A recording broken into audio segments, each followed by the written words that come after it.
Hi, everybody. Bob Rotruck here with your Phantoms preview from the Glens Falls Civic Center. And Adirondack is playing their 8th home game out of their last 9 and wrapping up a 3-game homestand. On the other side of this, a couple more home games left in the month of January, but really there's a lot of away games coming up. Tonight's game, after it is completed, that marks the official midway point of the season. 38 down and 38 to go. But of those 38 remaining games total, just 14 of them at the Glens Falls Civic Center, 24 outside of Glens Falls. So a lot of games hitting the road coming up in the second half of the season for the Phantoms. So very important to get those wins.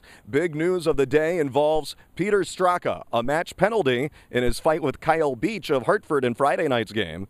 And because of a match penalty, the suspension is automatic. Sometimes they can wash those out if they find a compelling reason to, but here they were not able to find that reason. There is a 2-game suspension for Peter Straka, who will not be able to play in tonight's game. He will also be suspended for the Monday afternoon game, which Adirondack is going to play on the road at the Springfield Falcons. Could not tell at all, even on the video, much less when I saw it live, what was happening there in his fight. He was kind of wrestling around with Kyle Beach, but I got the impression maybe some face washing in there and maybe a couple scratches or kind of clawing at each other going over the line. And maybe Kyle Beach was doing it also, but Peter Straka is the one who took the match penalty, and he's the one who ends up getting suspended, and kind of unusual for him. He's not normally much of a fighter, and he's a skilled guy, and Adirondack is going to miss him for tonight's game against the Albany Devils, who are a speedy and skilled team, and Adirondack without Straka won't be quite as fast. The Albany Devils yesterday on the road at Utica put up a big 8-spot. 7 different guys scoring goals, and Joe Whitney had 2 of them. 8-3, the Devils won on the road at Utica. This team is getting hot again. They had lost 4 in a row, but now as they're rolling one more time, they've won 3 of their last 4, and they're 7 points ahead of the Phantoms in the standings. Speaking of the Phantoms in the standings, they dropped back down to the number 9 spot with yesterday's 4-2 loss to the Hartford Wolfpack, the last place team, and Adirondack just couldn't get it going in that second period.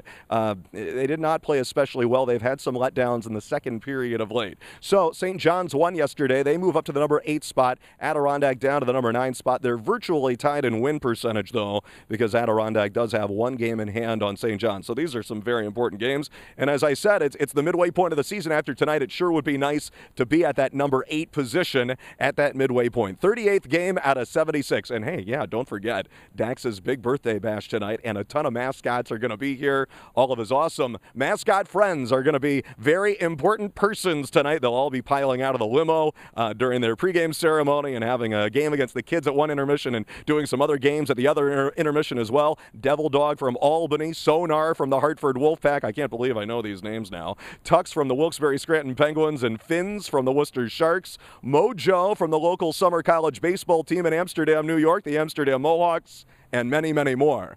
Mascot Mania tonight for Dax's big birthday bash. Bring a card, bring some popcorn, wish them a happy birthday, and we'll see you here tonight. Phantoms and the Albany Devils at 7 o'clock. That's your Phantoms preview. I'm Bob Rotruck.